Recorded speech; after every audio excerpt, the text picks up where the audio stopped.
दोस्तों, क्या आप यकीन करते हैं कि कुछ रास्ते ऐसे होते हैं जहां रात का अंधेरा सिर्फ रोशनी की कमी नहीं होता, बल्कि वो एक चादर होती है जिसके पीछे सदियों पुराने राज छिपे होते हैं। आज की कहानी एक ऐसी ही रात और एक ऐसे ही रास्ते की है।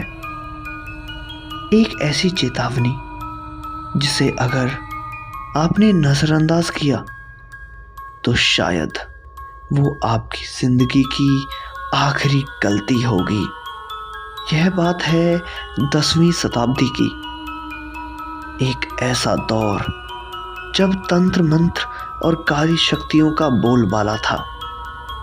उस समय एक राज्य में भैरव नाम का एक अघोरी तांत्रिक रहता था। भैरव इंसान नहीं बल्कि एक शैतान था। वह एक ऐसी सिद्धि प्राप्त करना चाहता था जिससे वह अमर हो सके, और उस सिद्धि की कीमत इंसानी खून थी।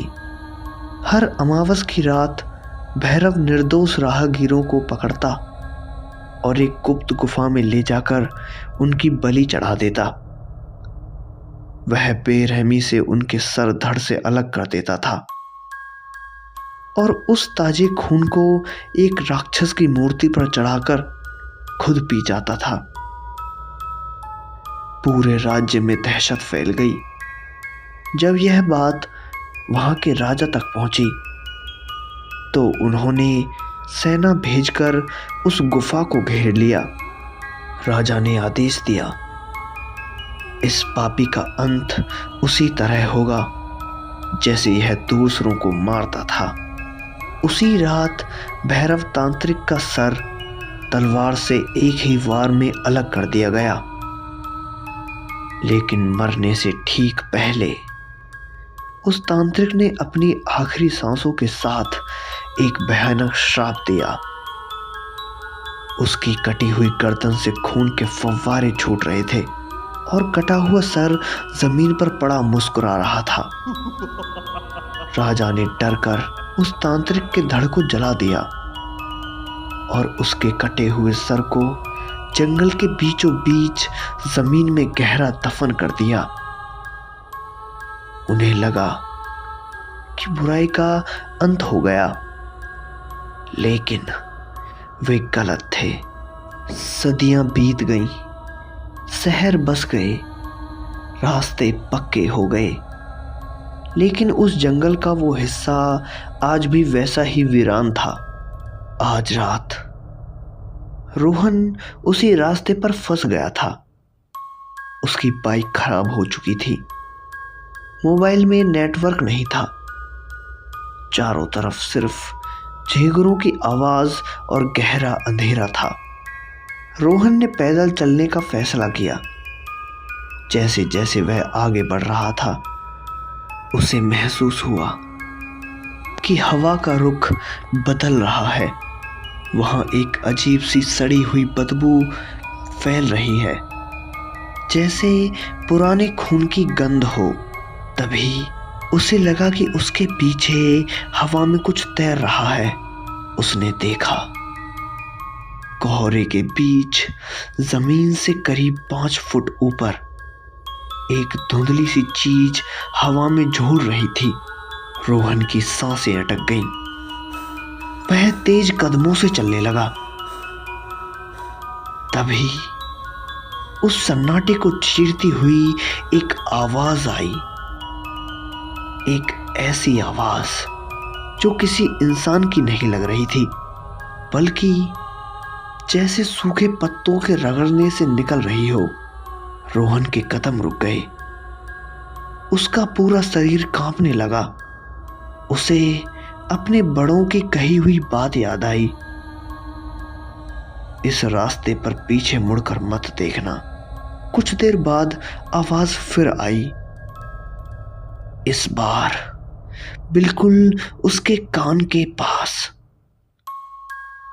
रोहन का मन किया कि एक बार मुड़कर देखे कि आखिर है कौन। उसे लगा कि शायद कोई मदद के लिए भी हो सकता है। उसका हाथ अनजाने में ही घूमने लगा। नहीं, रोहन ने खुद को रोका। उसने अपनी मुट्ठियां भींच ली और अपनी आंखें बंद कर ली। वह जानता था कि अगर वह मुड़ा तो वह तांत्रिक का श्राप उसका सर भी धड़ से अलग कर देगा। वह बिना सोचे वहां से भागने लगा। वह पूरी ताकत से भाग रहा था। पीछे से उस चीज के हवा में तैरने की सरसराहट तेज होती जा रही थी।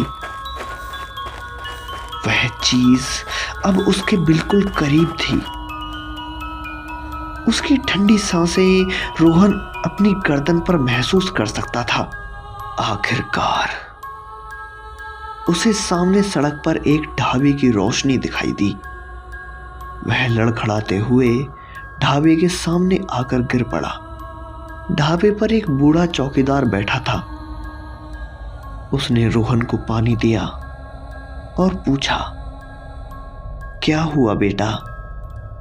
इतने घबराए हुए क्यों हो? रोहन ने हाँफते हुए बताया, वहां जंगल में किसी ने मुझे पुकारा था। मैंने उसे देखा नहीं, लेकिन मैं पीछे भी नहीं मुड़ा। बूढ़ा चौकीदार मुस्कुराया, एक अजीब रहस्यमयी मुस्कान। उसकी आंखों में देखते हुए चौकीदार ने कहा, अच्छा किया जो तुम नहीं मुड़े बेटा। 10वीं सदी से मैं भी यही गलती करने वालों का इंतजार कर रहा हूं, ताकि मेरी मुक्ति हो सके। इससे पहले कि रोहन कुछ समझ पाता, उसने देखा कि उस बूढ़े चौकीदार के गले पर एक बहुत पुराना कटा हुआ निशान था। वह बूढ़ा उसके पीछे आकर खड़ा हो गया। तब रोहन ने उसके सर की तरफ देखा तो बूढ़े की आंखें अचानक सफेद हो गईं और उसका सर हवा में ऊपर उठने लगा। तब उसने कहा, रोहन, अब तू मुड़ गया है और अब तेरा भी सर धड़ से अलग होगा। तो दोस्तों, ऐसे ही डरावनी और रहस्यमयी कहानियों को जानने के लिए हमारे चैनल को सब्सक्राइब करें। मिलते हैं एक नई रहस्य और रोमांच से भरी एक नई खौफनाक कहानी के साथ। तब तक के लिए अलविदा।